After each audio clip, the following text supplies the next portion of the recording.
Alright guys, the first phase of the 2.8 version update is right around the corner, which means we're about to get the long anticipated release of Chisa's banner very soon. Chisa is confirmed as a Havoc Broadblade Resonator with the role of a support in negative status teams. Her main gimmick is her outro skill, which increases the maximum stacks of negative statuses that enemies can receive. She also provides additional support with her Resonance Abrasion by restoring HP to all nearby resonators. So in today's video, we'll cover everything you need in order to fully get ready and pre-farm for Chisa, with her Ascension and skill materials, the best echo builds, team synergies, her best weapon options, and finally, we'll wrap up with the big question: how much value does Chisa have in the first place? And if you guys do enjoy the guide, as I typically do one about 1 week before a character drops, make sure to like the video, subscribe to the channel, and put those notifications on for more WUWA updates 24/7 right here on the channel. Alright, starting off with the pre-farm materials to take Chisa all the way to level 90 and max out her skills. Here is what you'll need first. For the Ascension materials, you'll need the following polygon cores obtained by defeating the normal enemies. You'll also need 60 of the Summer Flower. This is the new overworld material, which should be only available in the upcoming 2.8 map, so unfortunately, we cannot pre-farm for this material just yet. One thing you can prepare in advance, however, is the Abyssal Husk by simply defeating the Lady of the Sea boss. This is a overworld boss found in the Sutmont region. Alright, now moving on to Chisa's Forte materials. So one thing you'll need is more of the required polygon cores. Since Chisa is a Broadblade character, you'll need to farm up the required Wave-worn residue obtained from the forgery challenges, and for the weekly boss material, you'll need 26 of when the Iris's Bloom. There's two ways to obtain it. When Iris's Bloom can be obtained in the supply pack, or by simply defeating the weekly boss Fleur de Lis. Lastly, make sure to prepare at least 2 million shell credits, and now you're ready to fully ascend and upgrade Chisa to her maximum potential. I can also mention the skill priority for those who don't have all the available materials on launch. The highest priority are going to be her inherent skill, Forte Circuit, and Resonance Abrasion, since she does scale on Resonance Abrasion damage the most. We have her normal attack, which is slightly less of a priority, but still important. And lastly, we have the Resonance skill and intro that can be upgraded last. And if you guys are in need of lunites for the exciting incoming characters, check out this top-up website called Loot Bar.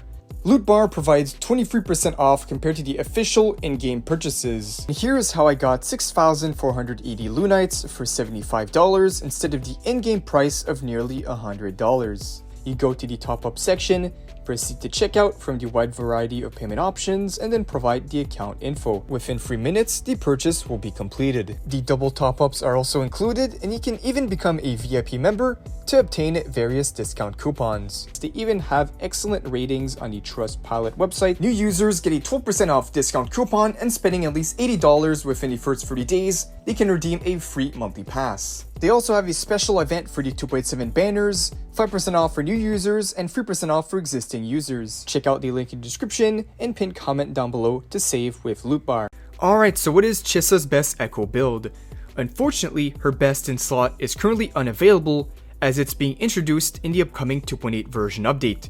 The new 3-piece echo set, Thread of Severed Fate, is her best choice as it provides her both a 20% attack and 40% Resonance Abrasion damage bonus when she activates Havoc Bane, which only Chisa can do at the moment.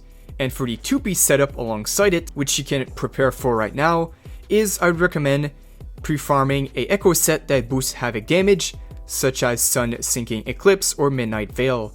Alternatively, if you're going full support Chisa, the Rejuvenating Glow set is a solid option as it increases the attack of all party members. Alright, and now to mention the main 4-cost echo that you want to go for, especially for the 4-3-3-1-1 cost setup, is the Frenodian Leviathan. Enemies with Havoc Bane take 100% more damage from its effect, and the Resonator, with this echo equipped in the main slot, gains 12% Havoc damage bonus and 12% Resonance Abrasion damage bonus. This is exactly what Chisa needs, and if you're going more of a support Chisa build, the Fallacy of No Return or Bellborn are also viable options. Alright, next up, what are the best echo stats that you want to go for Chisa? So for the main echo stats, what you want to go for the most, especially for the 4 costs, is crit rate and crit damage. So you go depending on which one you want the most. If you lack crit rate, then go crit rate main stat on the 4 cost. And if you're already good on crit rate, if you have a crit rate main stat weapon, for example, and really good crit rate substats, then crit damage 4 costs is pretty good as well. Now for the free costs, you want to mainly go for havoc damage bonus, but the second best option is still attack percent. And the 1 cost, you want to go for attack percent.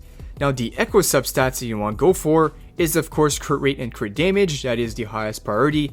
Then there's attack percent, and lastly, if you're able to fit it into the echoes, resistance abrasion damage, as it's what she scales on the most. Alright, next up, her best weapon options. Chisa's way of supporting the team is tied to her gameplay mechanics, so the weapon selection should focus on her overall damage output. It's best to choose a broadblade that increases her damage stats like crit stats, attack, or resistance abrasion damage. As expected, her best choice, and for those looking for maximum value on Chisa, is going to be her signature weapon, which has a 46% crit rate main stat, and the weapon effect increases attack by 12%, and when the wielder does the intro skill or inflicts negative statuses, she then gains 8% resistance abrasion damage bonus, stack up to 3 times for 15 seconds, and at max stacks, the team inflicts negative statuses or deals negative status damage, it grants 24% all attribute damage bonus for 15 seconds. Now alternatively, if you have the WUWA signature weapon, the Wildfire Mark, this is also pretty good, with the crit damage 48% main stat, and also gives exactly what she wants, 12% attack and some resistance abrasion damage bonus, which is pretty good, but the fusion damage bonus on it is going to be wasted. The pretty good free-to-play option and the best free-to-play option is for sure going to be the Illustrious Razor, as it gives energy regen, so she gets her ultimate faster, has 46% main stat, and it gives what she scales on the most, liberation damage, so this is a pretty good free-to-play option. Now to quickly cover her best 4-star alternatives, the best one is gotta be the Zenith with a crit damage main stat of 40%, and it casting resistance abrasion increases attack by 23% and grants 34% heavy attack damage bonus, mostly there for the attack percent and crit damage. If you really don't have any other options, you can use the Autumn Race or the Helios Cleaver. So these are Chisa's 4-star alternatives. My recommendation would definitely have to be the Illustrious Razor, which you can obtain from the standard weapon banner. Alright, so what are Chisa's best teammates on release? We know Chisa's best partner has yet to come out. While her value at launch might not be anything crazy, here are the teams she will work on release. We know Chisa performs best in negative status teams, so her best fit as a support is going to be in the Aero Erosion or Spectral Fragile teams. We have the Chisa Cartefia team, with Chisa as a sustain, Cartefia as the main DPS, and Chikona as a sub DPS. And you have her second team, which is the Zani team. Chisa remains the role of a sustain, with Zani as the main DPS, and Phoebe as a sub DPS, or you can simply switch out Phoebe if you don't have her for Spectral Rover. So that is going to be more of the free-to-play option that you can do on release. Now unfortunately, these are pretty much her only teams at launch, until her best in slot partner comes out at a later date. So now the big question is, should you pull for Chisa? I would say if you love her design and gameplay and you want to replace Aero Rover or Spectral Rover, as let's be honest, their gameplay for Rover can't compare to Chisa, then she is a good pull, but her true value will show itself once her best partner comes out in the future. So if you want to be ready for a future team involving Chisa as a support, you can think of it as an early investment, which is a pretty good call, as when that character comes out, then some players might regret not having Chisa in that team. But yeah guys, for me personally, I'm very excited to pull on Chisa due to her design alone. Let me know what you guys think. Are you pulling for Chisa, or going to simply wait for a rerun while her main DPS partner is established later on down the line? This will conclude the full Chisa pre-farm guide, so if you guys found this helpful, feel free to like the video, subscribe, put those notifications on, as more will be on the way, especially once we have more info on the 3.0 characters that are right around the corner. But that is all for this one. Thank you guys for watching, and I'll see you all in the next one.